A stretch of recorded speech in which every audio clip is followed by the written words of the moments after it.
Welcome to Tenor Tech, where I solve the problems you didn't even know you had. You'll start by confirming prerequisites, then jump into action.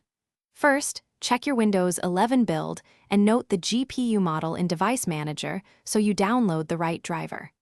Once done, create a system restore point to revert if something breaks. This prevents long recovery.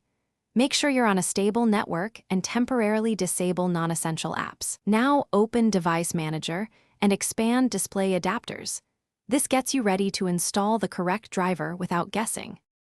You'll download the correct package from the GPU vendor site, NVIDIA, AMD, or Intel, because Windows Update often provides generic drivers. Once the file is downloaded, close background apps and run the installer as administrator so permissions won't block files. During setup, pick the Clean Install or Custom option to remove old driver remnants. This avoids conflicts later. If asked, select the appropriate profile, like Game Ready versus Studio, to match your workload. Then you'll finish by rebooting and verifying the new driver version in Device Manager so you confirm success. If you see flicker, black screen, or poor performance, reboot into safe mode and try rolling back the driver or reinstalling with the Clean option.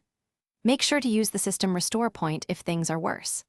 As a stronger fix, run the from safe mode to fully remove drivers, then reinstall the vendor package. That often resolves stubborn conflicts and restores stable display functionality. Thanks for watching. Subscribe to keep your life in tune.